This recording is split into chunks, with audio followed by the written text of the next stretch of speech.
Okay, sounds good. Amber's on the phone with me right now because I can't hear her. Nonetheless, we're really glad that you're here today. We're on the track. Everything is totally fine. We'll see what happens in the next couple of hours, but either way, we're going to be bringing you any developments, some live events that we're keeping an eye on. And we've got some pretty great interviews today as well, so hopefully you'll stick around. We want to talk a little bit about measles here in about 15 minutes or so. The most recent batch of measles cases here in Minnesota has some doctors very concerned. I spoke to one last night, and that is literally how she put it. I said, how concerned? Very concerned. So we're going to talk to her about a lot of different things, including how they're talking to parents about vaccines, especially those who are not interested at all or have a lot of questions. Also, a little bit later at 1:15, and I think a really important interview that I've been learning just a lot about in the last couple of weeks, but they're calling it a crisis in the construction industry, and it's probably not what you think. So we're going to break down what is happening when it comes to the mental health of construction workers. The statistics are absolutely incredible, astounding, and the things that are being done to try to fix some of that. Also, the Timberwolves are back. Basketball is back. It's preseason, but it's home, and it's the first time we're seeing the Timberwolves back here. You know, they're approachable. It's Target Center. I heard tickets were, I think, as low as like $10 to get in the door if you wanted to go check it out. Andrew Dukowitz will be here to talk to us about what's going on. One preseason game a couple of days ago. This is game 2, so a little bit there to try to work through and analyze.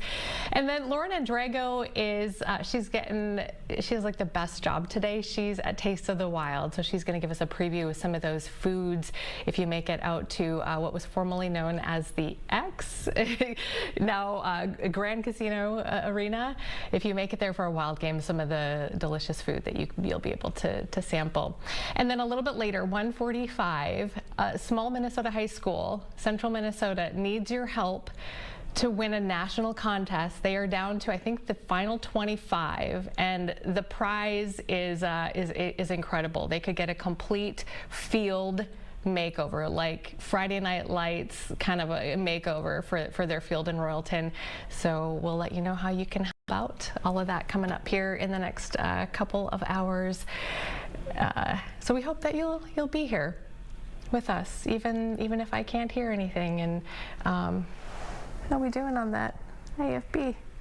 Hey, good? Yeah? Okay, nobody seems to be moving. We'll see. We'll see if I get into IFB. But Amber, you're on speaker right now. I gotcha. You got me. I gotcha. I hear you right here. So we make do. Resourceful. She's so resourceful. Oh, wait a second. Guys, it just popped in and out. Well, that's crazy. Something's happening. It's the cord, maybe. Can you hear me now? Just on my oh, there, I just turned something, and let's try that again. Okay, so I'm gonna get rid of you here, sorry. Okay, yeah, it was a cord issue, you guys. I got it. I do, I'm just not gonna move. I'm not gonna breathe, because then it might go away again. So I'm just gonna hold really still. All right, that's fun. Happy Tuesday, everybody. It's going to be a great day. It's going to be great. The sun is shining, and we've got some headlines that we want to roll through here for you before we get to some of our interviews today. We are following this story, and if you're watching our morning news at all, you probably saw some of this. But a judge now has just approved a plea deal for a former Northfield Middle School teacher. This teacher accused of sending nude pictures to several students. So we're talking about 38-year-old Katie Hansen. She's going to avoid any jail time after sending and asking for nude photos from underage students last year. Instead, she's going to serve 5 years probation. There's a month of house arrest there and community service. And she will also need to testify against the man that it gets a little complicated here, accused of having an affair with, happens to also be the school's resource officer at the time, working at the same school. That officer has been identified as Gabriel Crombie, and a photo was posted by Northfield Police. I don't know if we have that one, but he was just sworn in about 5 years ago. And so investigators saying here that in March of 2024, Several students and their parents talked with the SRO about what Hansen had been doing, but when police ended up following up later that year, after even more victims had come forward, they actually found no record. There we go. There's the officer. No record that Crombie had ever looked into the crime. Investigators later learned that Crombie and Hansen were having an affair. So he is now facing criminal charges for misconduct, also aiding an offender, and he's due in court next week. So Hansen left court today. I think you just saw a little bit of that video with her lawyer, walked kind of past the journalists who were there, the photojournalists who were there. A little bit more now about her case, though, just for some context here. Investigators say that Hansen, who was actually a special ed teacher at the time, did admit to officers that she had been interacting with at least 6 students on the social media app Snapchat. The youngest was an 8th grader, and investigators say that she did send nude photos of herself to these children and then asked them to do the same, and then invited some of the students to her home as well. And then court documents tell us that some of the photos and messages were even sent from school, while at school. In an interview at her home in Lonsdale, Hansen told officers that her marriage was in trouble and that she, quote, just wanted the attention.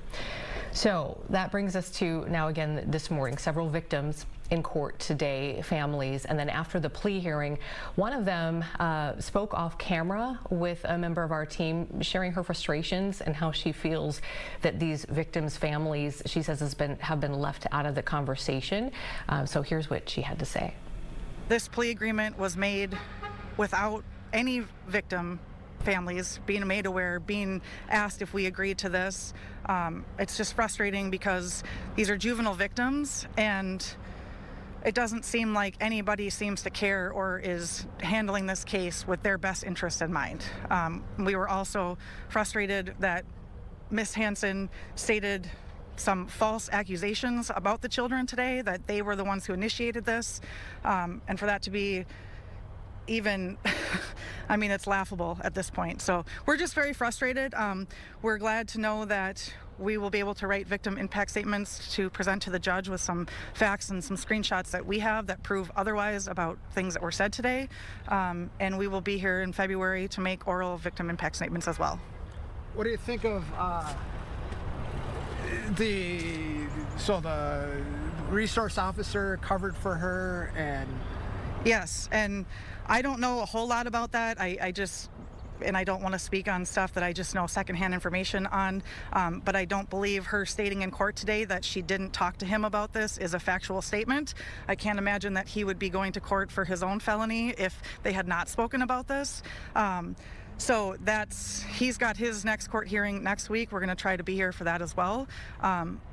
We know that he is not a reflection of the entire Northfield Police Department, and as soon as the Northfield Police Department was made aware of what had happened, they acted accordingly, and I can speak on our behalf and our family's behalf that they did a pretty good job of investigating and finding evidence, and that's another reason why we're frustrated, that there's lots of evidence of what she did, and it doesn't seem to matter at this point. 5 years probation and a month of house arrest? Yes, I think it's up to 5 years probation, 30 days of electronic home monitoring, and then she's going to testify if his case goes to court, it sounds like, and then any restitution if that comes up.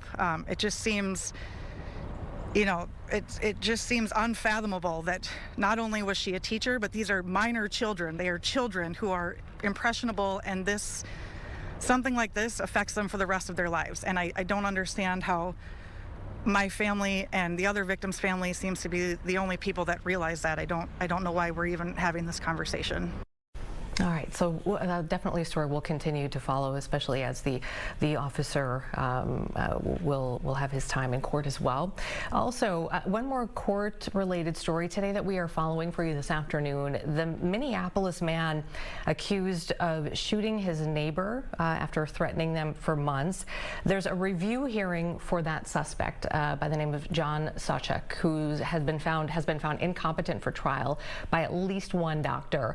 If you remember this story. Sawcheck is accused of shooting his neighbor David Maturi in the neck while he was cutting down a tree. It ended up taking several days for Minneapolis police to arrest Sawcheck, and the city now doing an independent audit on this. They do anticipate a release of that information February of 2026 is what they're looking at, but that's just a part of that court hearing that's happening today. All right, one quick update as well on the government shutdown, because there's not a whole lot to update you on. We've hit the 1 week mark, as you know, and yesterday the Senate ended up rejecting both Democratic and Republican proposals to fund the government and end the shutdown. And again, 60 votes is what's needed to pass.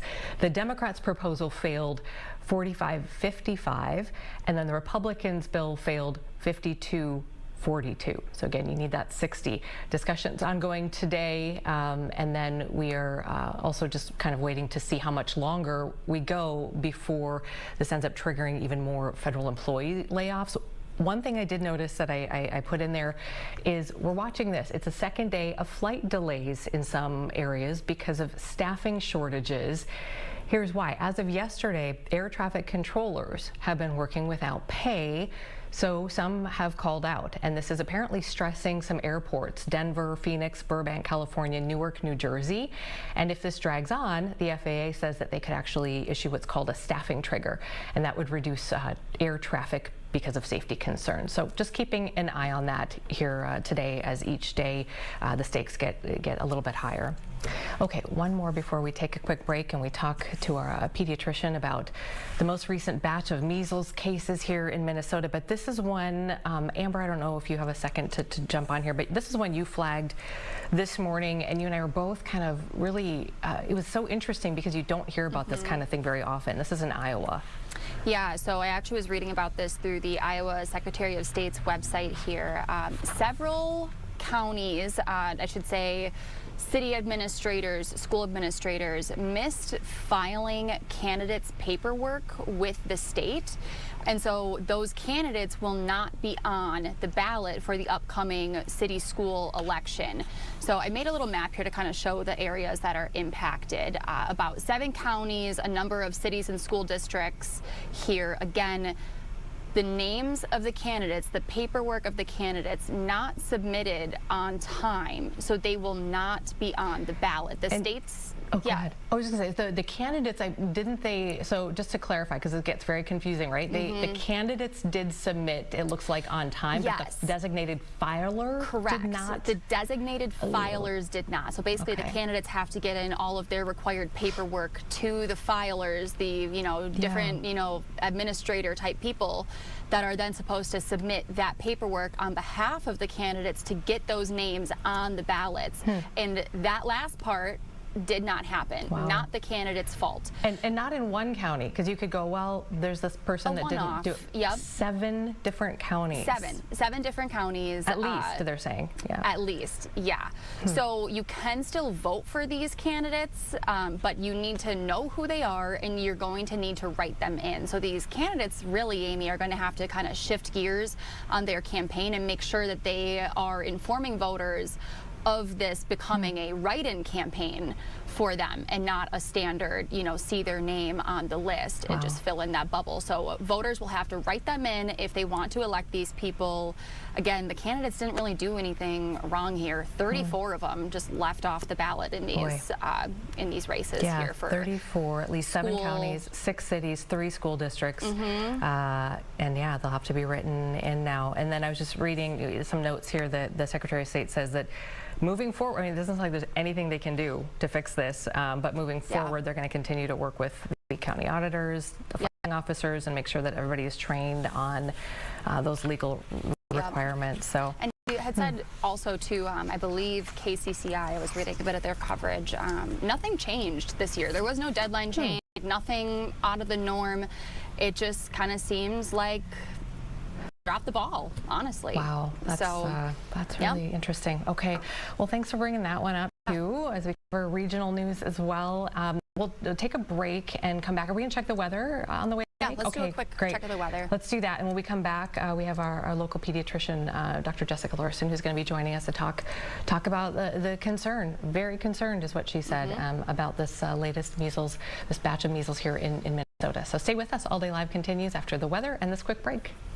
Oh, heading to seasonable weather today after a fall-like morning. Certainly crisp enough with temperatures in the 40s.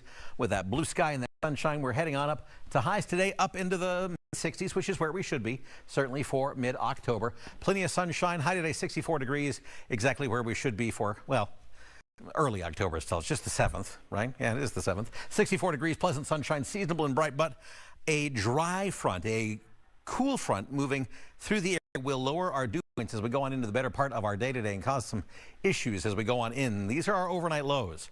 38 in the metro tonight. Yeah, that's 10 degrees cooler than we were this morning for the most part. Widespread frozen temperatures across northern Minnesota. That's going to lead to some not just frost concerns, but a flat-out freeze. And as I record this for you, we have a freeze warning, not a freeze watch, a freeze warning in place in the purple zones for all of the northern half of Minnesota. Pretty much anyone north of Interstate 94. A freeze warning in place with a frost advisory in pale blue. Currently, it is right there for the 94 corridor. We'll see if that's expanded later on today for anywhere north or anywhere south of Interstate 94 or part of the metro. But if you want to protect your tender vegetation, by all means do it, because even in the metro, the north and the east side of town, you'll be teasing that frost zone, maybe Forest Lake over towards Somerset, Stillwater. You'll be in those lower 30s, Ramsey, Oka County, certainly there, out towards Hudson, River Falls. Yeah, I'm afraid you're going to be in that frost zone. Even the South Metro, even though you're not in the frost advisory, you'll be teasing some frosty zones, especially low-lying areas. Out in Wright County, the same thing, teasing the frost zone. If you want to protect your stuff, go for it. We look at the 7-day forecast. Your mornings after this are all in the 40s and 50s, and we're warming up nicely. Mid-60s after a crisp, beautiful day Wednesday, upper 60s by Thursday, and then here come the 70s. Beautiful weather, sunshine and 70s take us into the upcoming weekend. Maybe a little shower or clap of thunder late in the weekend, but not a deal breaker just yet as we head on into our Sunday and Monday. Fox 9 All Day Live continues. We're back after the break.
And welcome back to All Day Live. 12:19 is our time on this Tuesday.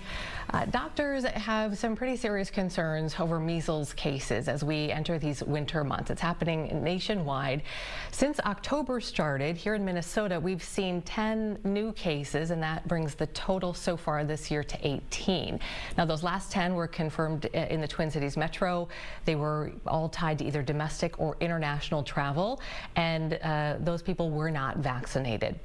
So this comes at a time, of course, when vaccinations overall are starting count is starting to slightly decline, and there's vaccine hesitancy, which is rising, and that means healthcare providers are having, some more complicated, sensitive conversations with their parents, with patients, and some of them are parents. Joining me now is Dr. Jessica Larson, a pediatrician with M Health Fairview. Thank you for spending some time with us today. We really appreciate it. Yeah, happy to join you. This is really important. So I guess my first question is, how concerned are you with the latest measles numbers here? We showed 10 more cases since September 29th here in the Twin Cities metro. Yeah, we're really concerned, partly just because of how contagious measles is.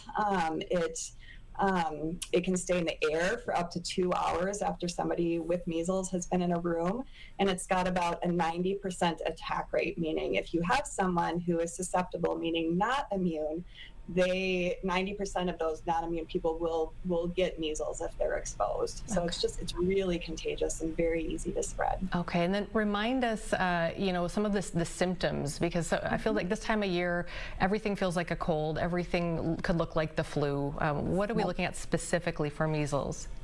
Yeah. That's part of the concern, is that at the start of the illness, it doesn't look any different than any other respiratory illness. It typically starts with a fever, body aches, runny nose, a cough, maybe some pink eye. And then about 3 to 4 days in is when the rash starts. And that's when you start to say, oh yes, this really looks like measles. The rash is kind of a blotchy, red, spotty looking rash, and it tends to start at the head and then move down the body. But by the time you've got the rash, you've likely exposed many people to it already.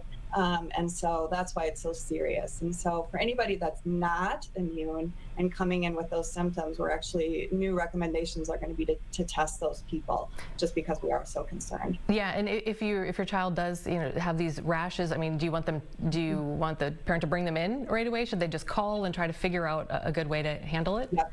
Yeah, good question. They should call. We don't want someone with measles sitting in a waiting room with newborns or people with cancer on chemotherapy, really susceptible people. And so that would be something where you would call the clinic, and then we would make arrangements to bring you in specially, maybe put you in a special room, make sure that our staff are wearing the appropriate protective kind of equipment so they aren't put at risk. Because it can be so serious. Okay, and then just really quickly, the vaccination schedule for measles, could you just kind of refresh, even those of us with kids and you go through it every year, can kind of forget, what does that look like? So typically the first dose is given at the 1-year visit between 12 and 15 months, and then the second dose is given at like the 4 to 6-year-old visit. You actually can, in special populations, give it from 6 to 12 months. So if I have a family that's traveling abroad, especially to an area where we know there's measles, we might choose to give a dose at 7 months, just to provide a little bit of protection. It's not considered a valid dose, so we would still dose them again kind of at that 1-year visit and again at the 4 to 6-year-old visit. But there is a little bit of wiggle room for those younger people if we are anticipating a potential exposure. Okay, how about adults? Adults, many adults, especially older adults, I can't remember the cutoff exactly, but before a certain year, I want to say mid-60s, we presume anybody born before that time is probably immune. After that time, it is, and if you're not sure, we would just recommend that adults get another dose of the MMR vaccine. Even if you have been exposed or if you've gotten the vaccine before, it's very safe to give an extra dose. If you're concerned about an exposure or not being immune.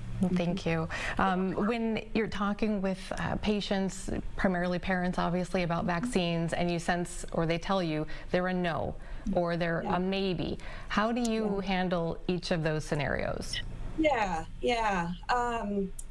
It's a little different depending on each scenario. For families that I've known a long time and they have a relationship with me and they consider me their medical home, sometimes that's a conversation that's a little bit easier because we already have a level of trust and understanding there. But with all families, if they're telling me, well, I'm not sure about doing this, we'll kind of stop and say, well, tell me why, or what are you hearing, or what are you worried about, to find out where they're coming from. There's lots of different reasons that families are vaccine hesitant or unsure, and so starting with their concerns first, And then offering myself as a resource. I went to school for a long time. I spent a lot of time reading and keeping up to date on all of these things. And so saying, I hear what you're saying, but this is what I know about measles or whatever the illness is. Would you be okay if I shared that information with you? Let's talk about what measles looks like. People don't see this anymore most of the time, and so they don't remember how sick kids get with measles or some of the severe complications we see with it, like pneumonia or brain damage, those kinds of things. And so talking about, well, this is why we do those vaccines. I think people it's kind of fallen out of the collective memory a little bit. Yeah, and there, there's so much of when you come in and, we don't know what we don't know. And, I wonder do people tend to lump all vaccines together, either, they're good or they're bad, and should we be doing that or looking at each individual one? If you are curious or hesitant, should you, do some research on individual vaccines? I'm seeing a little bit of both. I see some families come in and they just don't want anything. I would say more families are asking me about individual vaccines and why they're important.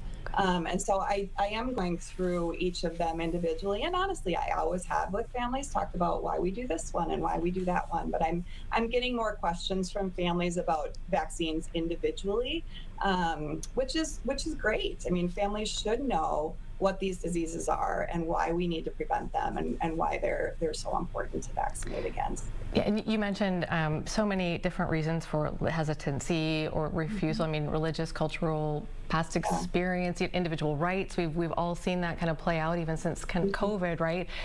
Yet we are all interacting in these same spaces. We're in schools together, activities. Should people, how far down that road of who's vaccinated, who's not, who should I be worried about? Should we be going? Are there questions we should be asking in social situations? What do you think? I think we all live in community together, and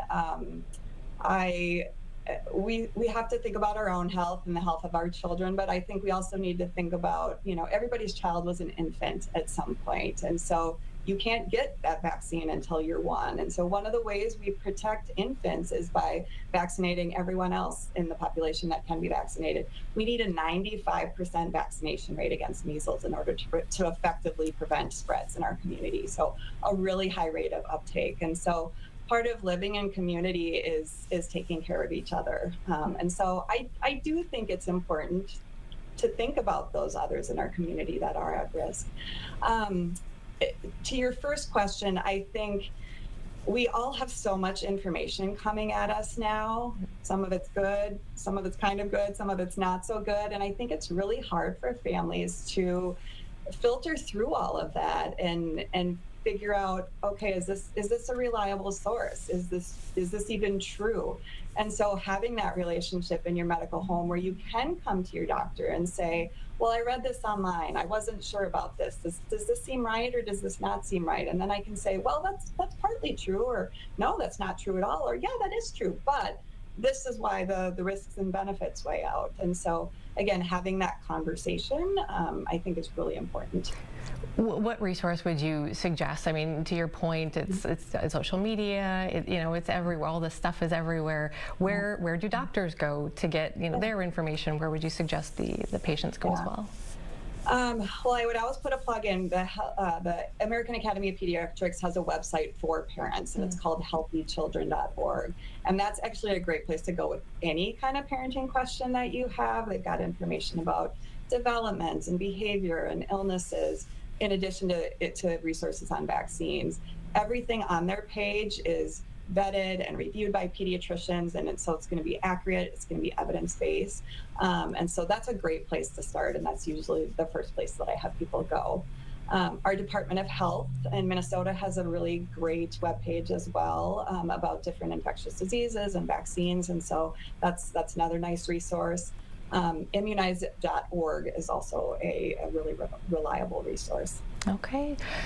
So yeah, AAP.org I think is the one. I found a bunch of stuff on this morning, American Academy of Pediatrics, and then the other two that you mentioned. Thank you for your time and for kind of talking this through with us. Sometimes these can be very sensitive conversations to have, and so we appreciate you sharing some of your insight. Thank you.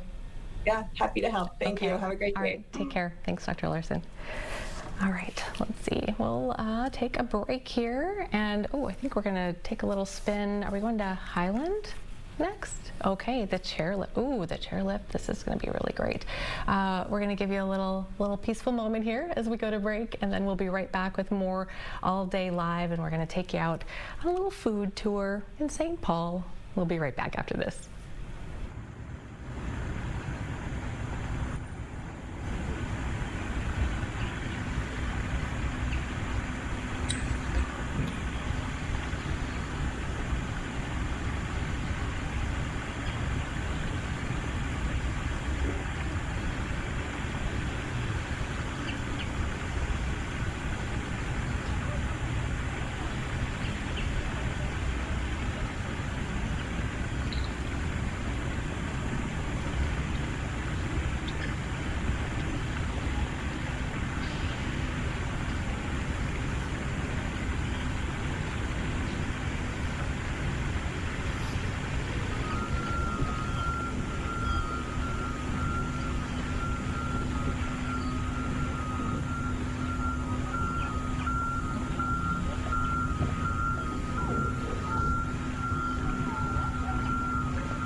And welcome back to All Day Live.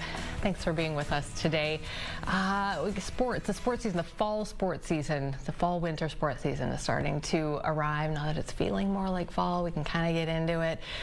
The Wild home opener this Saturday night.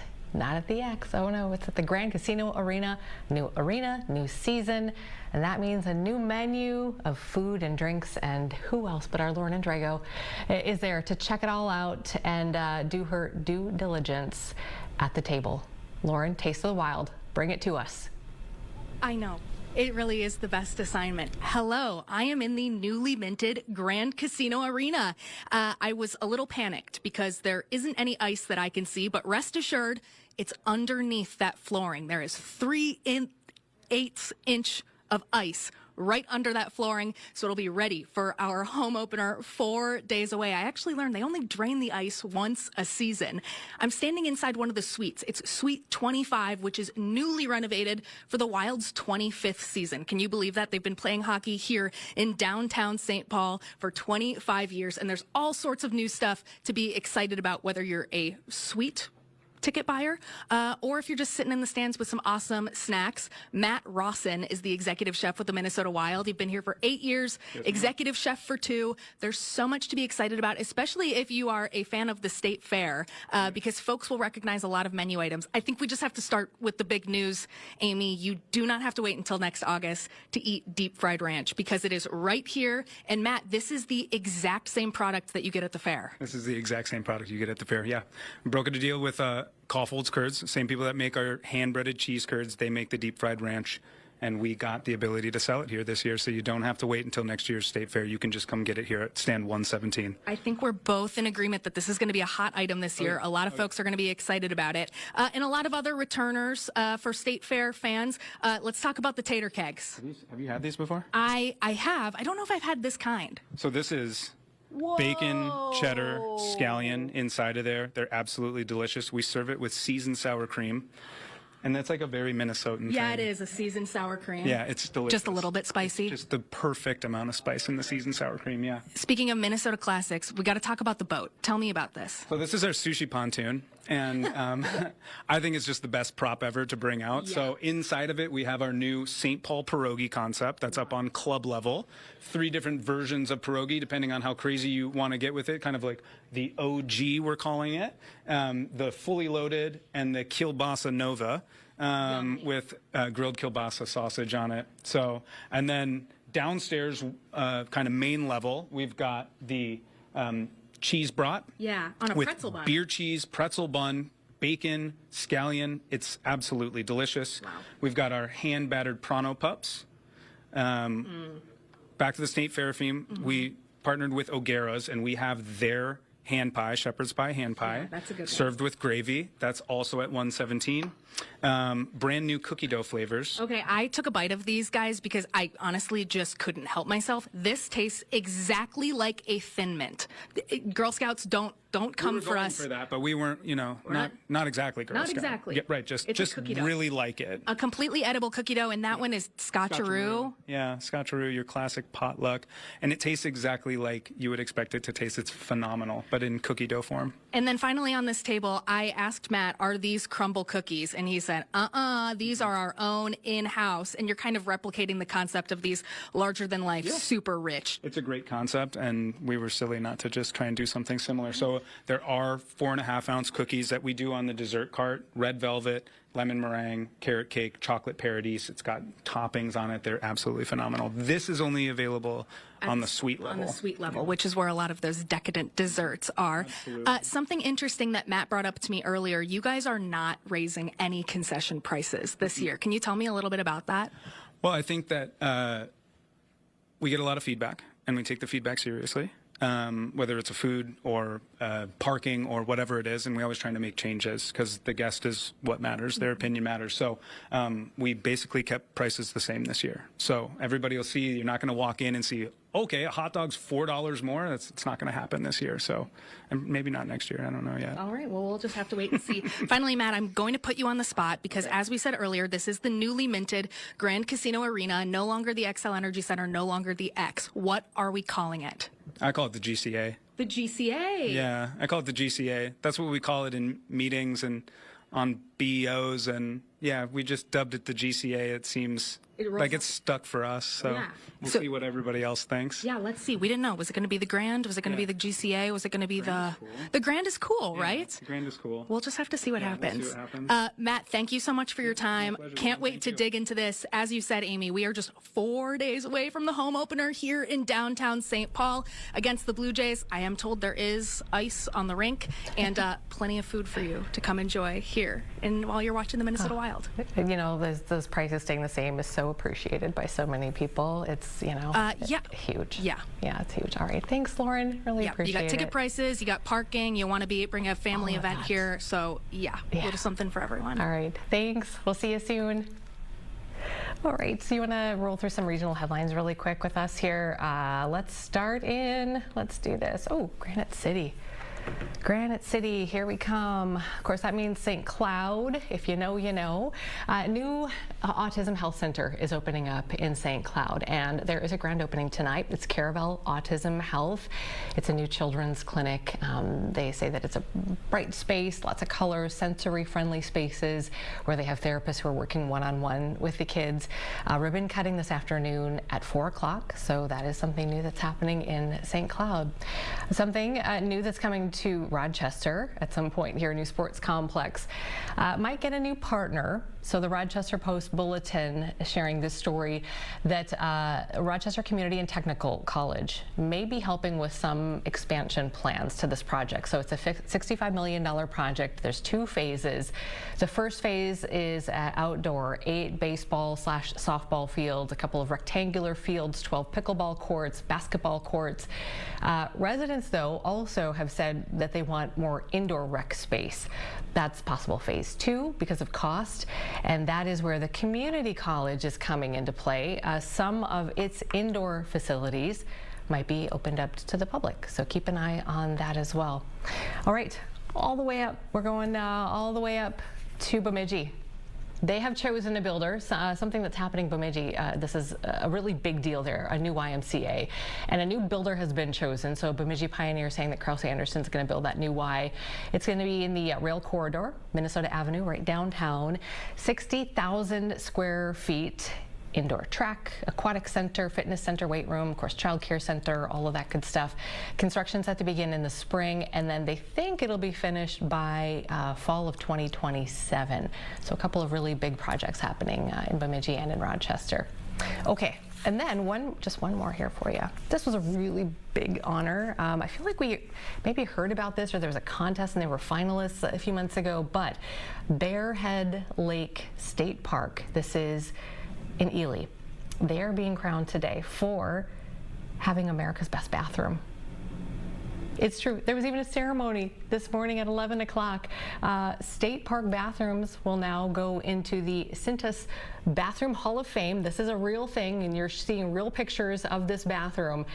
They're also receiving a restroom cleaning service, $2,500 in cleaning products as well. So there you go. Congratulations to Bearhead Lake State Park. Best bathroom in America for state parks. Very nice. All right, the Timberwolves. We're going to talk about the Wolves when we come back. They are back, baby. They're back. It's preseason, but still, they're back on the court. Home court, Target Center tonight. We're going to talk with Andrew Dukowitz, who's got all his fingers on all the pulses. That's Andrew. And he's going to talk to us a little bit about what Game 1 preseason looks like, what we can expect Game 2, how things are shaping up for this team. All Day Long continues right after this.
All right, are you ready, Timberwolves fans? The Wolves have their first preseason home game, their home opener tonight for the preseason at Target Center. They're going to be hosting the Indiana Pacers tonight at 7 o'clock. Again, this is their second now after a nice win over Denver just a few days ago.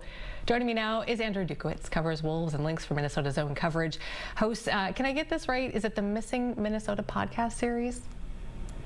Yeah, Close let's enough. go with that. The Tell Missing me what Links it and is. Missing Wolves Okay, so are specifically the two of them, but Missing Minnesota is fine too. That'll get you there. Okay, Missing Links has a nice ring to it, and then Missing Wolves, those are easy to remember too. So find him there as well. Thanks for spending some time with us here. Tell us a little bit about game one. Kind of might have flown under the radar for a lot of people if you weren't really paying attention. Preseason game, Denver, but they didn't play in Denver, right? Is that right? I think they were in like California. Yeah, they played in San Jose. Oh, that's right. Okay. I think they're trying to bring NBA to different markets that might not get a chance to see, your Nikola Jokic's and Anthony Edwards, and it always helps to expand the fan bases, right? But they didn't see Ant though, right? Did he rest that game? Yep, Ant rested. Mike Conley also rested. Rudy Gobert also rested. But, this preseason is such an interesting kind of preseason for the Wolves. They returned, I believe it's 10 out of their top 11 players from a year ago. Really, they only have 2 rookies as kind of new guys on the team. And this preseason is all about figuring out who's going to replace Nickeil Alexander-Walker's kind of 20-25 minutes a game that he got last season. He left this offseason to play in Atlanta. Bigger role, maybe a better opportunity for him. So for everybody in the preseason roster, it's not as much about Ants or the Stars as it is about guys 7 through 12 and who kind of shakes out to get that spot. And so what's your gut feeling or instinct here? So early on, I'll put you on the spot. Yeah, it's interesting being around the team because you get a little bit of breadcrumbs of what kind of coaching staff and people are thinking. It sounds like they really have high hopes for Terrence Shannon Jr. Came in last season as a kind of older rookie. He was a 5-year senior out of Illinois, so he is in his second season, but technically older than Anthony Edwards. Ready to win now. Plays within his role, kind of understands what his piece to this team would look like, and had a really good summer league. He's been in the Twin Cities all offseason working out.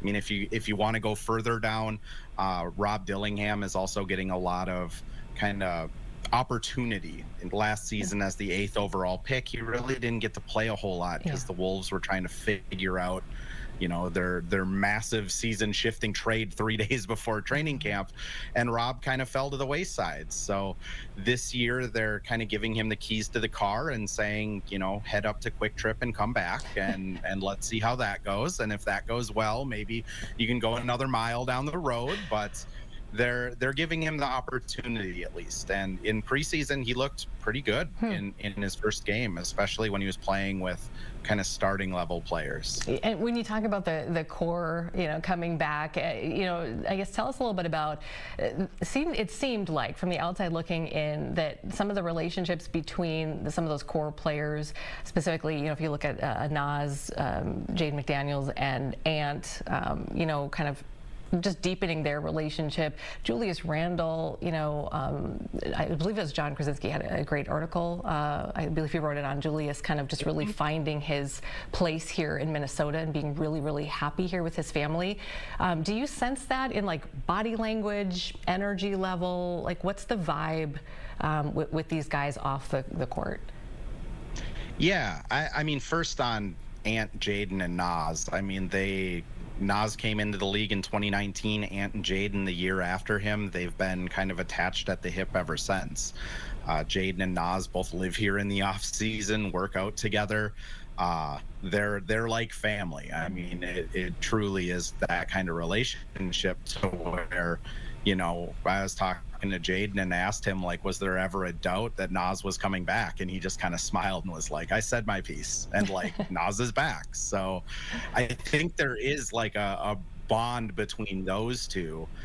Ant is a little different. I think he certainly has that bond with those two, but he also has taken on such a leadership role with this team that everyone talks about Ant and how like bonded they are to him. From Bones Highland, who is here on a vet minimum deal, saying that he texts Ant any hour of the night with questions, to the rookies, to Julius Randle, Rudy Gobert, Mike Conley. Ant has kind of just ascended to where everybody is looking up to him and feels like he's family. In terms of like Julius and Dante, the two guys that were in the Cat trade that came here last year, I think they've really enjoyed their time here. Dante at the end of the season was talking about how nice it is to just be able to, you know, go to a coffee shop and have people like not harass him like in New York. Julius is a kid from Dallas. He always says he likes fishing, he likes four-wheeling, and not a lot of places in the country better for fishing and four-wheeling than here. And on the court, they're both taken care of. They're under contract now. They both know what their roles are going to be. I think it's a really good mesh for them now too. And that's been kind of the story of training camp, is just the continuity, you know, bringing back the band for another run. And it's going to be fun to see how it works out for them, because they have set the expectation of like, we want to be in the championship. For sure. Yeah, that's the level. Yeah, they've spoiled the fans, because our expectations are high too. Just really quickly preview tonight for us, Pacers. As far as the Wolves go, what do you expect to see? More of kind of the same of the first preseason game, with a lot of the younger guys getting some minutes? I think we'll probably see the starters for a quarter. It's not lost on the Wolves players for sure that like Wolves fans really come to these games to support them. And there's only 2 home preseason games this year, the Pacers, and then they're playing a Chinese basketball league team later in the preseason. But that's the only opportunity for fans to kind of get out there and see them during this kind of time. I would be surprised if the starters didn't play. Maybe they only do like a quarter, and you know, Ant has a couple oohs and ahs, and then it kind of goes back into figuring out who the end of the bench guys are going to be and who that 8th man on the rotation is, which for people like me, that's fun. But for a lot of fans going out there tonight, the Anthony Edwards starting will probably be the highlight. For sure. All right. Well, thanks again for your time today, Andrew. You again, Missing Links podcast and Missing Wolves podcast, and also covers the Wolves and the Lynx for Minnesota Zone coverage as well. Great stuff on there. And then all the socials, of course, all the socials. Andrew Dukowitz, thanks for being here. Yeah, of course. Thanks for having me. I just left practice, so there's stuff up on my socials now. Goodness. Okay, run to your computer and check it out. You do such a great job. Thanks for your time. We'll see you soon, and have fun tonight. Thank you. Right. You too. I appreciate it as always. Okay. Take care, Andrew. Bye. All righty. Let's do this. Wait. Oh, gosh. Are we just going to truck along? No break? Just keep going. No break. It's almost 1. This is we've had 3 breaks in this hour. I got 1 break left to squeeze in, our 4th block. So I want you to do the call out for questions here, because we are working on another knockout segment on Medicare for this week. Lots of questions already. It's a doozy. Yeah, it is. Doozy. And I feel like we're owning this, and I'm so proud of this, because this is so important, and I just want everybody to know about the changes to Medicare Advantage that are coming after the first of the year. So 65 and older, we've been talking about it quite a bit. We've got some content up on our website, but we know that for nearly 200,000 Minnesotans over the age of 65, things are going to change for them, and they will lose their Medicare Advantage. You will still have Medicare. Everybody's still going to have Medicare. Just want to make that really clear. Everybody still has Medicare. It's the Medicare Advantage piece, but that comes with things like prescription drug coverage, some other things as well. So Friday, that was a big setup too. Friday, we are going to have a live Q&A starting at 1 o'clock. So like 1 to maybe we'll go to like 1:30. Yeah. And we have a ton of questions already that people have been sending us over the course of the last week or so. Continue to send them all day at fox.com. And if you would, please, maybe in the subject line, it would help us a lot if you put like Medicare or Medicare questions or something, because then we can sort through and distinguish it from like Ryan's fan mail, all the fan mail that he gets, and then we know, okay, this one is Medicare, these 10 are for him. So that would be fantastic. And again, you know, you can ask as specific as you want. The person who's going to be here is representing that free hotline that the state has. It used to be called Senior Linkage Line. Now it's Minnesota Aging Pathways. Minnesota Aging Pathways. It's kind of confusing. Again, free number, but they're the ones, you pick up the phone, you call them, and you tell them this is what I have, this is what do I need, and then they can walk you through your very own personal plan. And they've got no skin in the game. Right. You know, so they're not getting anything by coming on here, by helping you, none of that. So. Yeah. So hopefully that people find that helpful, and we can answer some of your questions, because it is extremely, extremely complicated, and there's not going to be a lot of notification to people on this. As far as, you know, you might get something in the mail from your provider, but yeah, we want to make sure and talk about it as much as possible. Okay. Coming up on, what do you want, 57 or 58 out here? Well, let's actually, I've got a cute little Zen feel-good moment, so we'll skip the yappers for now. It's enough of us, and we can get to more headlines at 1 o'clock. I've got Rob Olson set to log in here pretty soon. But before we get there, did you hear about this bus stop story this morning, Amy? No. A family in Crystal owns a house on this little corner of the block where 3 school buses go every morning, so the bus stop is packed, right? Everyone's always standing around. So the family says, we're going to put a bench out there for the kids to sit down, the families to sit down. And then this morning, they even brought out bags. Or do you call it, do people here call it cornhole or bags? Oh, yeah, that. Yeah, cornhole. Danny and I go cornhole, but bags. Or yeah, bigs. so, but that's what was going on this morning. We can show a bit of the video here, Danny. So just a feel-good moment from Crystal. Even the police came out this morning, some first responders. Just a really sweet Tuesday morning, huh?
Welcome back to Hour 2 at 1 o'clock.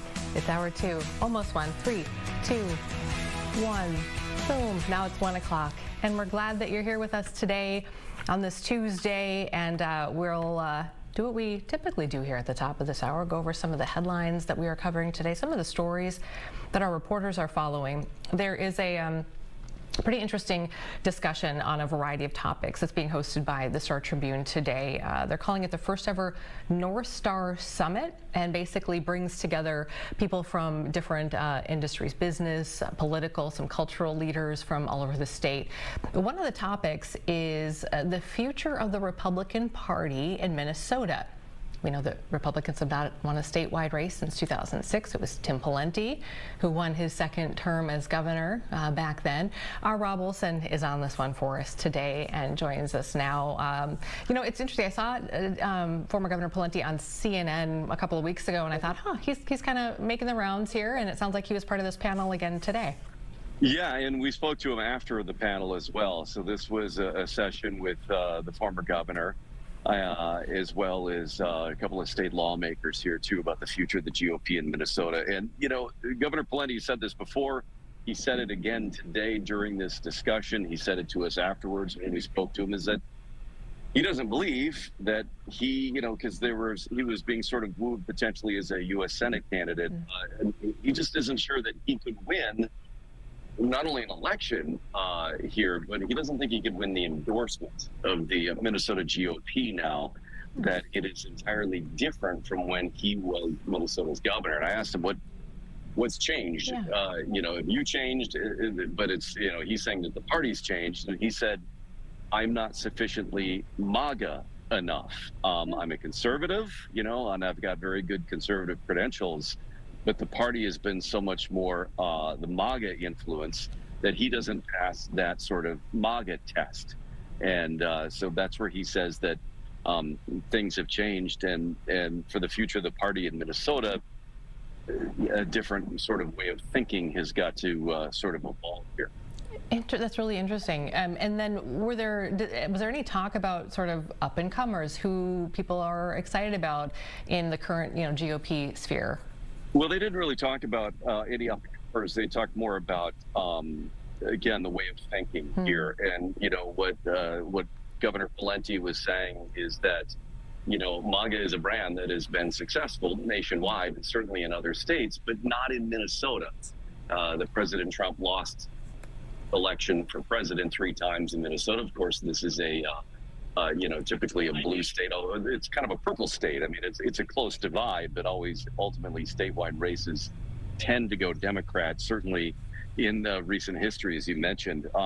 So what they're saying, what the governor said is that, you know, it's got to be MAGA plus, you know, that in Minnesota, there's certain issues there of the current Republican Party that resonate.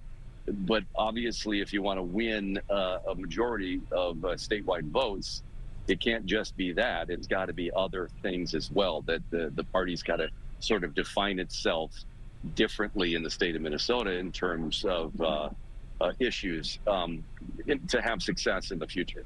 It's really interesting. Yeah, Minnesota obviously such an interesting state to look at as far as you know, demographics and how it's laid out in the urban areas being so much more, you know, DFL Democrat, and then greater Minnesota tends to be a little bit more, you know, Republican. And they're talking too about, it's that rural Minnesota versus urban Minnesota, but then there's the suburban and the ex-urban areas, which are typically more purple.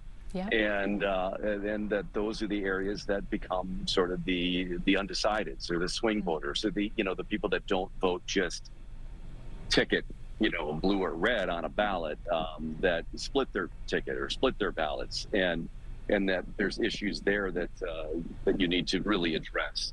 One thing that was really interesting from Zach Duckworth, who's a state lawmaker who sat on this panel too, is he's from Lakeville. And, you know, he mentioned talking about public education. He said, you know, public education is very important. It's gotten mired down in politics rather than improving educational outcomes, you know, the math and reading proficiencies.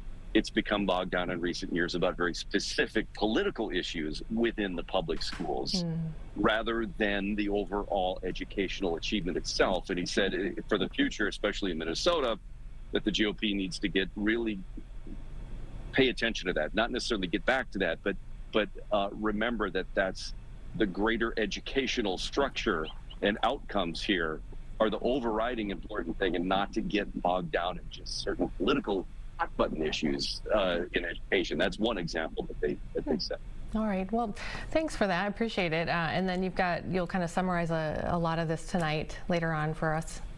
Yeah, interesting summit too. We talked to Steve Grove of the Star Tribune about why are you doing this? This is the first ever summit, and he said, you know, it's something that they feel that, especially for a newspaper in the current media climate of newspapers struggling, and the Star Tribune has really made a concerted effort to really not only thrive, but to do things differently. And what can they do? And they think this is something that really helps go beyond the scope of normal journalism in print and on air, but kind of journalism in the community by bringing together people to talk about various topics important to the state.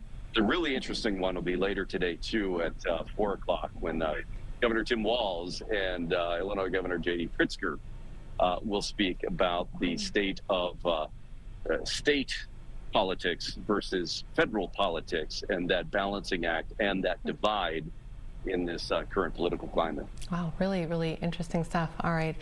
Okay, thanks, Rob. Appreciate it. What an interesting day, just to kind of be a fly on the wall and just to take all that in. We'll see you a little bit later tonight. Okay. All right, take care. All right, so let's bring in Amber now. It sounds like you've got something that you need to share. I want to show people this shot here. So, Amy, this is happening in New Jersey right now. I just spotted this on the network feeds here. A crane has toppled backwards on top of a home in New Jersey. Danny, can we take this full for a second? Because, Amy, the pictures that I've been looking at are just incredible. The actual truck is completely off of the ground. If they'll pan back over, you can kind of see it, but the crane is embedded deep down into the roof here. Everything I'm seeing, this looks like a regular residential house. I'm only seeing one outlet reporting on this right now. No word of any injuries, no word on how or why exactly this happened. But I mean, just quite stunning here. It does look like the camera is panning over, so I'm hoping they're starting to get over there a little bit. Show the truck. Yeah. So, yeah, my goodness. In New Jersey, Hamilton Township, again, no word of any injuries or anything here. Again, don't know how this happened, but just a little story I'm tracking out on the East Coast with some pretty crazy pictures, Amy. Oh my goodness. All right. Well, thank you for keeping an eye on that. And also, I know you've kind of been watching D.C. There's quite a bit of stuff going on as well. Obviously, government shutdown talks continuing there. President Trump meeting with the Canadian Prime Minister as well. So we got you covered should there be anything to dip into or listen to. But we can bring you a couple of more local headlines here. Again, things that we are continuing to follow today. There is a development here from late this morning, early this afternoon, where a judge has approved a plea deal for a former Northfield Middle School teacher. This teacher admitted to sending nude pictures to several students. So that's 38-year-old Katie Hansen, and it looks like now today we've learned she will avoid jail time after sending and then asking for these photos from underage children last year. She's going to serve 5 years probation. There's a month of house arrest, some community service, and she will have to testify against a man that she's accused of having an affair with, happened to be the school resource officer who was working at that same school. That officer has been identified as Gabriel Crombie, and he was sworn in Northfield. This is that photo from 5 years ago, no longer with the department. Investigators say it was March of 2024 when students and their parents actually went to the SRO, Crombie, about Hansen and said this is what she's been doing. But when police then later followed up later that year, after even more victims came forward, they actually didn't find any record that Crombie had even looked into the crime. And then they later learned that Crombie and Hansen were having an affair. He is now facing these criminal charges, misconduct, aiding an offender as well, and he is due in court next week. So again, part of this deal with the teacher here, special ed teacher Hansen, was that she would testify against him. Now, she left court today. This is her with her lawyer, kind of walked right past its cameras. Again, she was a special education teacher at the time. She did admit to officers that she'd been interacting with at least 6 students on Snapchat. The youngest one, 8th grade, and not only sent these photos of herself, these nude photos, asked them to do the same, and then invited some of the students into her home as well. And some of those messages even sent from the school. And then when she was later interviewed at her home, she told officers that her marriage was in trouble and that she, quote, just wanted the attention. So today, we know that there were several victims' families who were in court after the hearing. One of them, our photojournalist, was there and spoke with him off camera, kind of sharing her frustrations and how she feels like the victims' families here have really been left out of the conversation. So we wanted to share with you part of what she shared with us. This plea agreement was made without any victim families being made aware, being asked if we agreed to this. It's just frustrating because these are juvenile victims, and it doesn't seem like anybody seems to care or is handling this case with their best interest in mind. We were also frustrated that Ms. Hansen stated some false accusations about the children today, that they were the ones who initiated this, and for that to be even, I mean, it's laughable at this point. So we're just very frustrated. We're glad to know that we will be able to write victim impact statements to present to the judge with some facts and some screenshots that we have that prove otherwise about things that were said today. And we will be here in February to make oral victim impact statements as well. What do you think of the resource officer covered for her? And yes, and I don't know a whole lot about that. And I don't want to speak on stuff that I just know secondhand information on, but I don't believe her stating in court today that she didn't talk to him about this is a factual statement. I can't imagine that he would be going to court for his own felony if they had not spoken about this. So he's got his next court hearing next week. We're going to try to be here for that as well.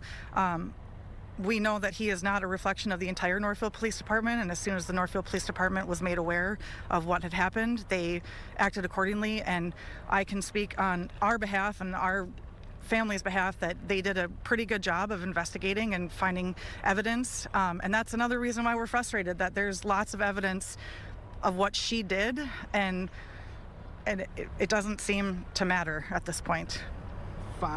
5 years probation and a month of house arrest? Yes, I think it's up to 5 years probation, 30 days of electronic home monitoring, and then she's going to testify if his case goes to court, it sounds like, and then any restitution if that comes up. It just seems, it just seems unfathomable that not only was she a teacher, but these are minor children. They are children who are impressionable, and something like this affects them for the rest of their lives. And I don't understand how my family and the other victim's family seems to be the only people that realize that. I don't know why we're even having this conversation. All right, so that is the latest on that case, and we will continue to follow some more headlines here. We're going to take a quick break. Check your weather, though. It's going to continue to be kind of cool and just really beautiful if you love fall this week. And then we'll be back with a really important interview about what's happening in the construction field right now, people who are working on roads, commercial construction, and their mental health. And some of this statistics were absolutely shocking to read about. So we'll do an interview on that when we come back. Stay with us. All Day Live continues right after this.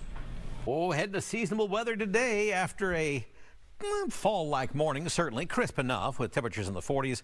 With that blue sky and that sunshine, we're heading on up to highs today up into the mid-60s, which is where we should be, certainly for mid-October. Plenty of sunshine. High today, 64 degrees, exactly where we should be for, well, early October still. It's just the 7th, right? Yeah, it is the 7th. 64 degrees, pleasant sunshine, seasonable and bright, but a dry front, a cool front moving through the area will lower our dew points as we go on into the better part of our day today and cause some issues as we go on in. These are our overnight lows. 38 in the metro tonight. Yeah, that's 10 degrees cooler than we were this morning for the most part. Widespread frozen temperatures across northern Minnesota. That's going to lead to some not just frost concerns, but a flat out freeze. And as I record this for you, We have a freeze warning, not a freeze watch, a freeze warning in place in the purple zones for all of the northern half of Minnesota, pretty much anyone north of Interstate 94. A freeze warning in place with a frost advisory in pale blue. Currently, it is right there for the 94 corridor. We'll see if that's expanded later on today for anywhere north or anywhere south of Interstate 94 or for the heart of the metro. But if you want to protect your tender vegetation, by all means do it, because even in the metro, the north and the east side of town, you'll be teasing that frost zone, maybe Forest Lake, over towards Somerset, Stillwater. You'll be in those lower 30s, Ramsey and Oka County is certainly there, out towards Hudson, River Falls. Yeah, I'm afraid you're going to be in that frost zone. Even the South Metro, even though you're not in the frost advisory, you'll be teasing some frosty zones, especially low-lying areas. Out in Wright County, the same thing, teasing the frost zone. If you want to protect your stuff, go for it. I mean, we look at the 7-day forecast. Your mornings after this are all in the 40s and 50s, and we're warming up nicely. Mid-60s after a crisp start, a beautiful day Wednesday, upper 60s by Thursday, and then here come the 70s. Beautiful weather, sunshine and 70s. Take us into the upcoming weekend. Maybe a little shower or clap of thunder late in the weekend, but not a deal breaker just yet as we head on into our Sunday and Monday. Fox 9 All Day Live continues. We're back after the break.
And welcome back to All Day Live. Last week, we reported on the deaths of 2 construction workers, each killed in closed work zones, 2 separate incidents.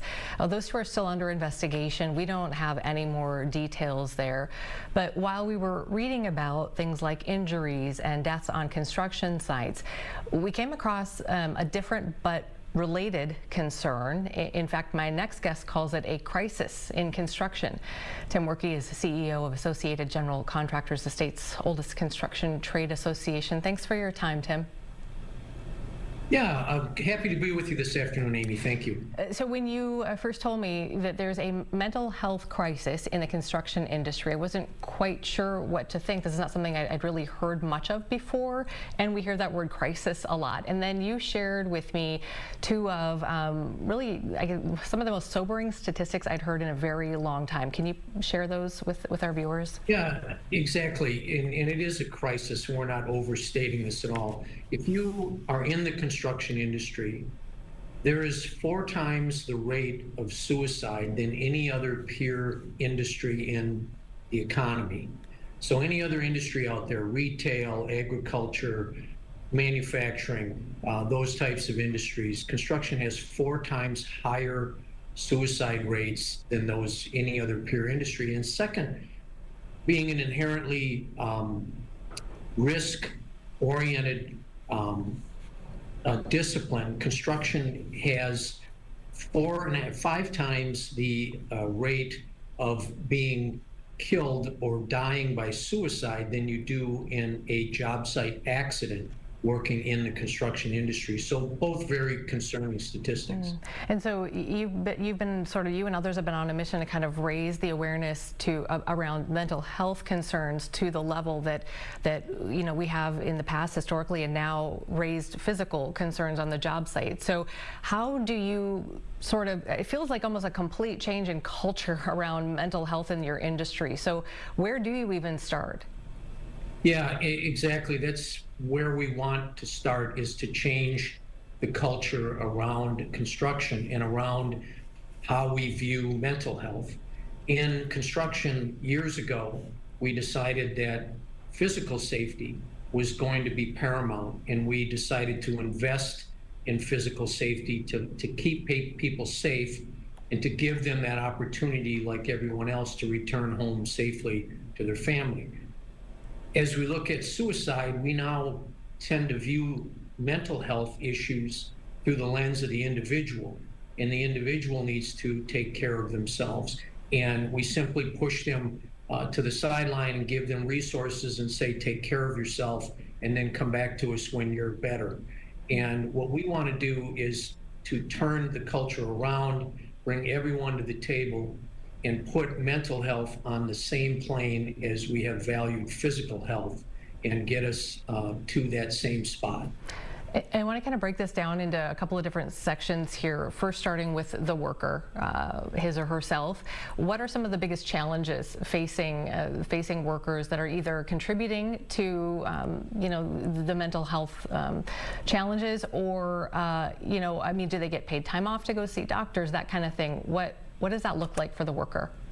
Yeah, construction, Amy, is really a diverse and different industry than what folks engaged in other occupations might experience, because in some senses it's temporary, it's seasonal in that regard, and it up until recently it did not have those built-in mechanisms to allow the individual to be able to take time away, because the model is built on working as many hours as you can in the industry in order to become eligible for your benefits, your health care.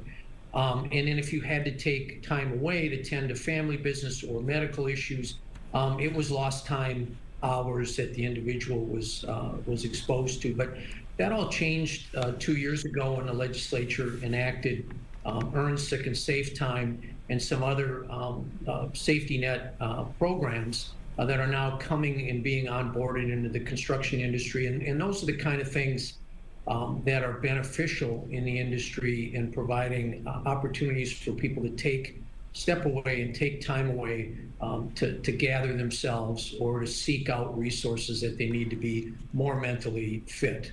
And paid family leave, when that kicks in, is that also going to be, will they be able to benefit from that as well? Yeah, absolutely. You will be able to, in the construction industry now, then take, as in any other industry, be able to take that time away and continue to accrue your benefits and continue to work and continue to receive compensation. But if you have, a sick spouse or a family member or someone that needs care, that you'll be able to do that and not have that burden hanging over you that you will not be able to earn enough money in order to support your family. Oh, so the infrastructure is starting to be there to allow people to maybe take time off and try to start to take care of themselves. But will people actually do it? I mean, just again, outside looking in, it might feel like there might be a stigma around that, or that your crew is so dependent on you, as you talked about with your timelines and the timetables. Yeah, that is part of the culture in this industry. It is very much interdependent. Folks work in crews, they work as part of a team. There's been a long history in the industry of a very strong ethos of folks that work as part of that team, and the stigma being, if you need to take time away to tend to your mental health, you're letting your teammates down, or you're letting the employer down. And those things stack up over time and allow people to hide what's going on in their lives. And we need to do better as an industry to address that. So of the different pieces here, we've got the worker, and then we've got the employer, the person that the worker works for. But then, as I learned from you in kind of learning a little bit more about this industry, they're the project owners, and these are like the MnDOTs or the Hennepin County or whoever is setting the parameters around these projects. What is their role in all of this, do you think? Yeah, I think the best way to explain this, Amy, to get about getting our arms around this challenge from an industry-wide perspective is to think of this as a three-legged stool. And all three legs of the stool are interdependent in construction. You have the construction business owners, who I represent. Then you have workforce. In the workforce component, the men and women who work on the projects day to day. And then you also have the project owner, the organization that is procuring or buying construction services. And on the public sector side, we tend to think of the big project owners, the MnDOTs, the Metropolitan Airports Commission, the Metropolitan Council, county and city governments, those types of organizations. And the reason that they're most important in this conversation is that it is the owner that establishes the project terms and conditions, the days to complete the work, the hours when work can be executed. In the highway transportation side, things like prescribing night work, time away where you have to travel. And when you add up all of those factors, I think it's easy to see that from an individual, from the worker's standpoint, those things tend to press down, especially when you're trying to work, 8 or 9 months out of the year to earn 12 months of pay and benefits. This time of year, especially men and women in the highway and heavy equipment side of the industry, they're working 12-hour days, and they start in the dark in the morning and they end their day in the dark in the morning or in the evening. And then they turn around and work 6 or 7 days a week because we're closing in on the end of the season and the project needs to be completed. Yeah, it's a complicated sort of layered process here that you're trying to chip away at what you can, but that seems like a big issue because obviously everything I think all of us can relate to the sense of, oh, it's construction season, pretty much year round here, and when are they going to ever be done? And that's tough. There's a pressure there to get things done quickly, but now kind of learning about the cost of that is, again, these statistics are incredible. There is a movement that already exists here in Minnesota to do exactly what you're hoping to do, changing that culture and offer resources like a one-stop shop. It's the Minnesota Construction Industry Mental Health Alliance. A mouthful there, but you are hoping to, and it sounds like you got some money, maybe like $1 million, and some of that you're hoping will go toward bolstering this effort. Yeah, exactly, and we call it the Alliance for short, but it's an industry effort, and that means that there are each of the three legs are doing things individually, but collectively as an industry, we need to come together and we need to brand this initiative so that it's identifiable, and then identify a path forward for things that we can do collectively that can help change processes, change culture, so that going forward, years down the road, we will be able to look back and say we made some really foresightful and very impactful decisions early on that have changed the numbers that we started this conversation talking about. And so the Alliance is in its infancy. The legislature last year, we worked in concert with our partners in organized labor to pursue some grant money, and the legislature put $1 million on the table for construction industry exclusively mental health initiatives. And we're hopeful that we'll be able to apply for one of these grants help this organization get better established and help us move forward and make impactful change. Just to bring it down to like a really personal level, if there are people watching who either they have a family member who is in this industry or they themselves are in this industry and this is resonating with them and they're feeling it, what advice do you have for them if it's hard to go to their supervisor, or what should they do? Well, you're absolutely right. In that first decision, first of all, I think it's to back away and to recognize that there are resources and that there are people who are there to help, and that folks care about that individual that may be in crisis. But I think going forward, there will be additional pathways, there will be additional resources that can help us in this space, but we have to start with the culture in the industry and to make it okay to talk about mental health, to talk about challenges in the construction industry, just like we do in the rest of society. But when you have 4 times the rate of suicide, there is definitely a cry and a challenge in front of us that we need to stand up and say, all right, we need to own this, we need to move forward, and we need to find a better way with better outcomes. And to talk about the future too, these jobs traditionally, because of the unpredictable weather and the grueling conditions and the long hours, they tend to pay pretty well. And so that is such an important piece of all of this, is that the motivation there is often money, but how sustainable is that as you look at this industry going into the future? That's a good observation, Amy, that the construction industry offers as a value proposition that it pays very well, especially in the commercial side, which I represent. But beyond that, there are a host of other challenges as we struggle to find workforce, men and women that want to make construction a career, not just a job. And in order to be a competitive employer, we need to offer something to people beyond just good pay. And we need to be able to be in a position where we value that person as a person, not just for the skills that they bring to the table. And that's because we are competing in construction with every other industry in society. And when you stack those things up that we just have talked through about working conditions, about risk, about travel, about long hours, it gets to be a challenge to find the right person that wants to make this industry a career. So the more we can do to be a welcoming industry, to value people and to value any issues they may have with mental health, the better we're going to be going forward. All right, just to repeat again, the resource for folks that Tim's talking about here is the Minnesota Construction Industry Mental Health Alliance, Minnesota Construction Industry Mental Health Alliance, and we can put some information on our website as well with this interview.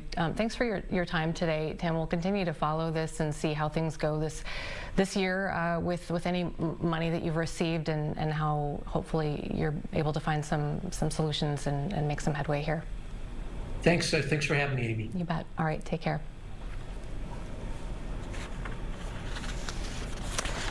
Okay. Amber's.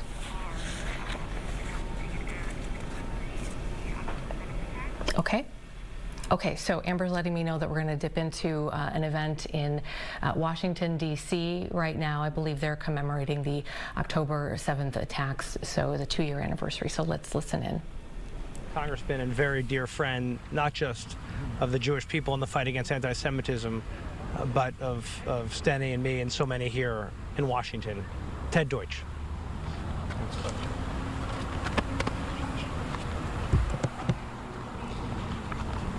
Congressman Gottheimer, thank you very much for convening this very timely, very important event. To you and to Steny, and sorry, to you and Congressman Hoyer. Steny works. So it's hard to get over. I want to thank the two of you and your other colleagues who have introduced these 3 pieces of legislation to honor and remember the victims and to recall what actually happened on October 7th, and recommitting to stamp out the hate that we've all witnessed since that terrible day. I also to my congressional friends, I want to extend deep appreciation in a world swimming in moral confusion. I want to extend our deep gratitude for the moral clarity with which you have consistently approached the events of October 7th, the need to speak up, the need to be clear about what happened, and the need for us to always remember we're grateful, so grateful to you both. I also want to extend gratitude to Yasmin and Alana for standing here alongside us today.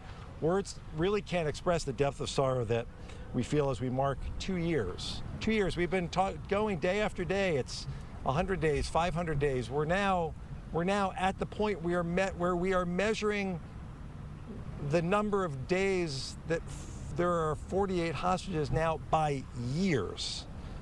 And you're joining us today and you're reminding us the importance of bringing every one of the 48 hostages home is so critical.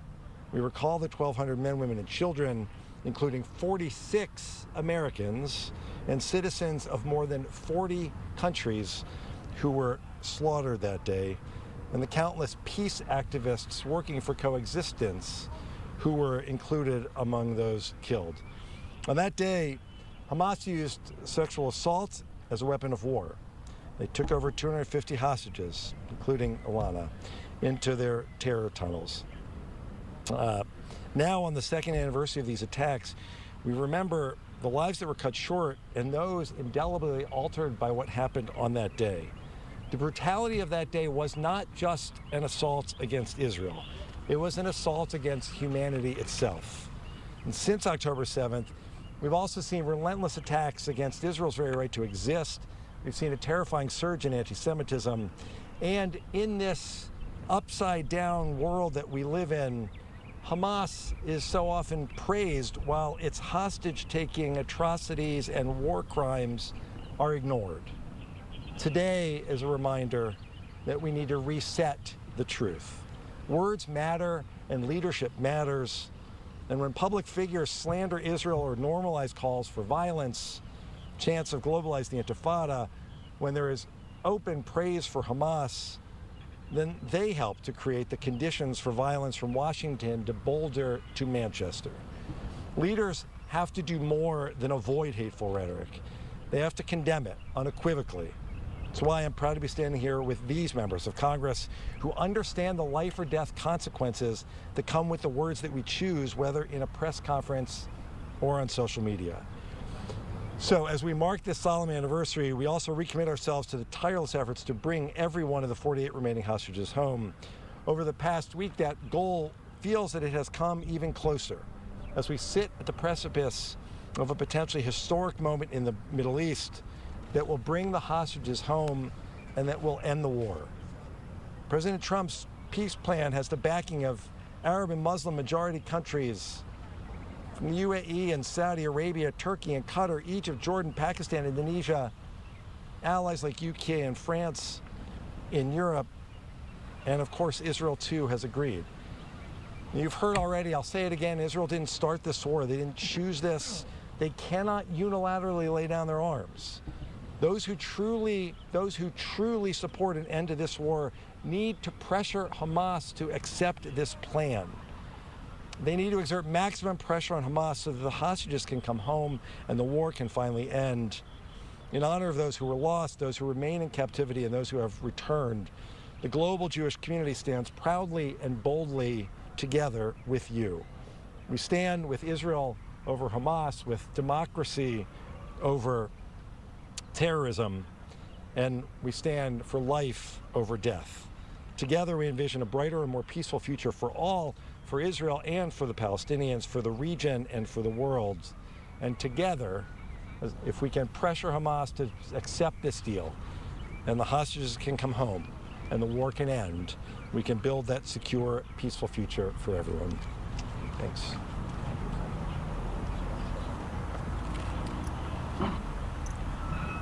Another phenomenal leader in the cause from the Jewish Women's International, Meredith Jacobs, and her team who are here and have done so much to pave a way toward peace. Thank you so much, Meredith. Thank you all.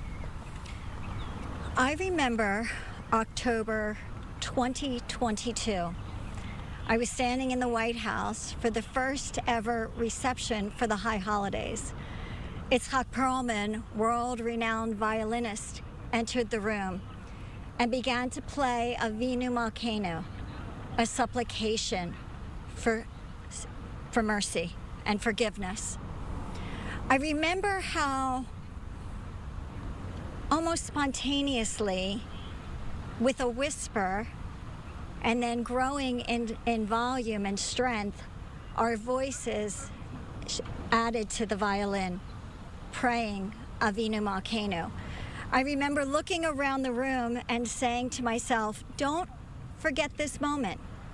Don't take it for granted that I, as a Jewish woman, am standing in the White House, surrounded by my Jewish community, and praying Avinu Malkeinu.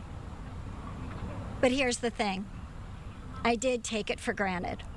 October 2022, I was secure in my place in the world, secure in my safety and acceptance. A year later, October 2023, that sense of belonging and safety was shattered. I remember listening with horrors to the whispers of sexual atrocities committed by Hamas. I remember watching with horror the video of young Israeli girls, young IDF soldiers who were grabbed from their beds and pushed bloodied into trucks bound for Gaza. I remember seeing with horror the photo of a young woman naked and bound, surrounded by terrorists, raising guns in victory. And I remember sitting with horror in the silence of the world and in the silence of other feminist organizations. And I remember what came after the silence: the effective, malicious campaign of disinformation and denial. For my organization, Jewish Women International, and others like us who work to end violence against women and girls, we are guided by three fundamentals. Survivors are believed, victims are never blamed, and rape is never justified. And yet, when it came to Israeli women, those who were supposed to stand with us delegitimized the evidence, dehumanized Israeli bodies, and applied a double standard when responding to the rapes and mutilation of Israeli women. Delegitimization, dehumanization, double standard, the definition of anti-Semitism. Avinu Malkeinu, in the face of evil, we did not beat our breasts and pray. Instead, when the world abandoned us, we galvanized a global movement.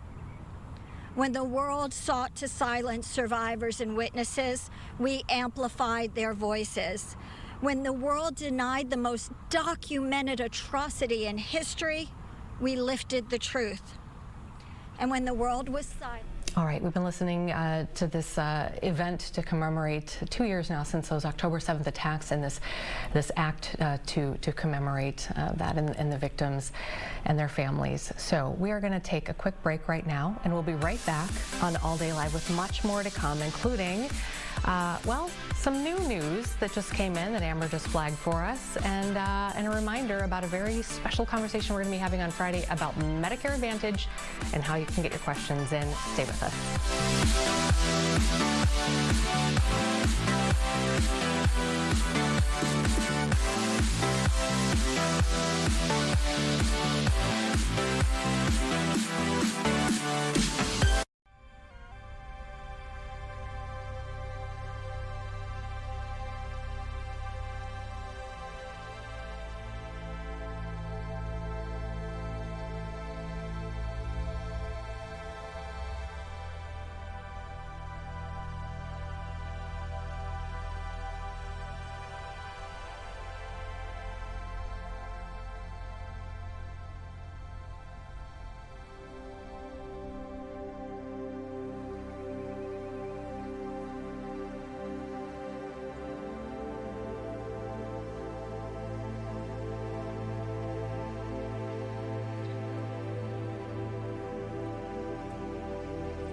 And welcome back. 1:45 is your time on this Tuesday, and we're glad you're here. You can email us if you have questions. We're very excited about this conversation we're going to be having on Friday at 1 o'clock. Set your alarm on your phone or send yourself a little memo. If you have Medicare questions, specifically about what is happening with Medicare Advantage as we turn into 2026, we know that about 80,000 Minnesotans will be losing their Medicare Advantage part of their insurance coverage. These are 65 and older folks. You'll still have Medicare. Everybody's still going to have their Medicare. It's that Medicare Advantage that's going to go away. But with that comes things like prescription drug coverage. So there are a lot of questions here, and we're going to have somebody here 1 o'clock Friday who's going to be able to answer pretty much anything, any question you have. We have a ton already that we've gotten over the course of the last week and a half or so as we've been doing deeper dives into this, but we just wanted to let you know, and we'll remind you every day as we get closer to Friday that you can email us with your questions. Just maybe put it in the subject line, like Medicare or Medicare questions in the subject line for us. That'll help us set it aside. So thank you for that. Appreciate it. Really important information there. Okay.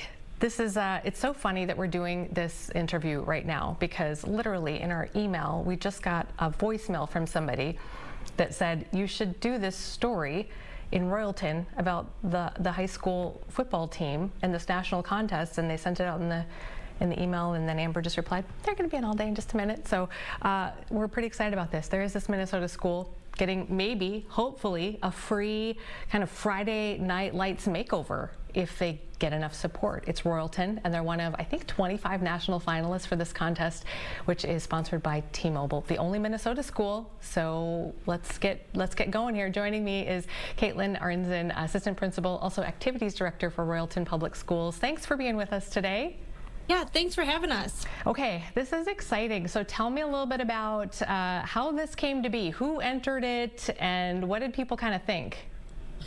So it would have been July-ish, beginning part of August, that T-Mobile sent out an email to AD football coaches kind of highlighting that this is a contest, you know, and saying what the grand prize is. Plus there was weekly winners as well. So one of my assistant football coaches, Brad Bauman, actually was the one that ended up doing the application. They ran it by me first. I thought it was a good idea. I was thinking about applying for us as well. Because we are in a need. We don't really have permanent seating. And then we recently lost one of our coaches this June in a tragic accident that put a lot of energy in the program and also helping improve the football field itself. Oh, so you have really compelling reasons here. Is it $1 million? Did I read that right? Yeah, so if we get to be the #1 spot by the end of, or by August 24th, we would get $1 million on top of what we already have received from T-Mobile and other donations. Wow. I think we have a couple of photos that we wanted to show right now. So tell me what we're seeing right here.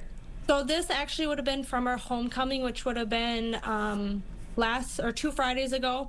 And again, this is like our seating. This is what, if anyone has ever been to Royalton, we have a hill that you bring a blanket and you sit on. We have some permanent seating. This is kind of an aerial view, but our football field, we have put a lot of energy into it. I think in 2005 and 2006, we really made a lot of improvements. But as you can see, we have a dirt track. And we would like to try to get something a little bit more set with our seating and just have a better facility as a whole. So the biggest thing would be to get more permanent seating. I think we have only a handful of bleachers for the visiting team. So a lot of people bring their own chairs, or they stand, or they walk around, or sit on the hill. Yeah, which is, you know, charming the first time or second time maybe, but then, you know, you deserve to have, and the backdrop there is really beautiful, by the way, just an incredibly beautiful area. Tell me a little bit more about, is it Coach Lanners, Nick Lanners, and his impact in all of this? He's the person who passed away. Yep, so Nick was a Royalton alumni, so he played for Royalton. He went off to college. I believe he played in college. He came back to coach. He dedicated a lot of his time and energy to the football program, not only to the varsity program, but he also was helping our youth program as well. And then I believe it was in 2022, he was in an accident which left him paralyzed. And then in June, he had ended up being in another incident and ended up becoming brain dead, and then ended up going off of life support. Oh my goodness. So he put a lot of energy, even when he was fighting and stuff. Like he had a big heart. He made sure he put others before him a lot of times. Yeah, and the community has really come together as well. It's a community-wide effort. I was reading about the fire department kind of helping out here, and tell me how that's been working. Yep. So we've had quite a few companies in the Royalton area. We're not a very big town. I think we have about 1,200 people. So it's a small town right along Highway 10. You miss us, but we've had our fire department initially do a $25,000 match donation to the T-Mobile one, and then they were going to do $1 for every vote up to another $25,000. So we have surpassed that now. So we'll be getting $50,000 from them. We've had a couple other companies donate equipment, materials to add for like excavating, cement work, things like that. So we have some other companies that maybe aren't able to actually donate money, but they're providing us with labor and materials, which is also helpful. That's incredible. And I'm guessing over the years you guys have probably looked into the cost. What would it cost if we were to do what we want to do? What have those numbers come in at? So I believe 3 years ago they got a bid to do like a new football field, which I believe it was meant to be a turf one, plus and actually put in a new track and all that upgrade and stuff like that. It was going to be between $3 and $4 million. Oof. So that's a lot for anybody, especially really smaller community as well. So tell us about the voting process here, right? And what kind of help do you guys need to push you to the top? So right now for voting, you can vote once a day with however many emails you have. Like I have 5 different emails and I use all 5 of them every day. And it's also with some social media stuff. So like if people post things, we are asking them to use the hashtag FM5GL. And then tag Royalton Public Schools, Royalton football, because T-Mobile's tracking the social media, but the biggest thing is the voting that people can do every day. Does it change? Like, have you checked to see where you're at, and is it changing all the time, or what's it look like? So they do daily updates. So I think it has changed slightly since this morning. Even I think we're about 57 votes behind 8th place right now. So oh my goodness, you're right in there. It's not like you're lagging in the bottom or anything. Like you are right in there. Yep. I mean, the top one, they have quite a few more votes than we do, but we're hoping that more push out we can get and more kind of media and attention to help us out, kind of that Minnesota nice aspect and help us out. And maybe if a different school's in this situation next year, we'll help them out, because it would mean a lot for our community to have this. Okay. And how long does the voting go until? It goes until October 24th. Okay, so kind of right on, almost up to Thanksgiving there. So okay, and you can vote 5 times a day from 5 different emails. Once a day, per email that you have. Per email. Okay, gotcha. So if you, I'm picking up what you're putting down. Okay, sounds good. So, go ahead. So yeah, most people, they only use their one email, but if you have more than one, which I know there's several people that do, they try to use as many as they have. Are you competing against like big schools with a lot more people, or do you know? So I know in the guidelines for the contest, you just had to be a town smaller than 150,000. Okay. So I mean, I think there's 2 schools in the California area. There's I think one out in Oregon. They're all over the place. I think there's a Wisconsin school, Iowa school. So we are, I think, one of the smaller ones, but there can definitely be bigger schools out there. All right. Well, hopefully we can just keep talking about it and keep pushing out the message, because this would be an incredible gift for your community, and to honor the legacy of Nick as well. So thanks for your time today. We appreciate it, and we're all pulling for you. We hope you win. Thank you so much. All right. Take care. Oh, gosh. They are 9th.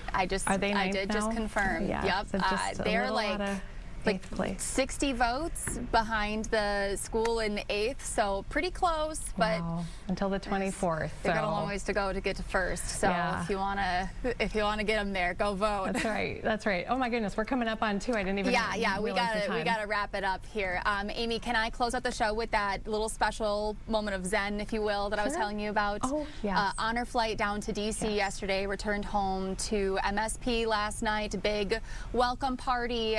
Just really special moments here at the airport last night as veterans returned home after a trip to DC.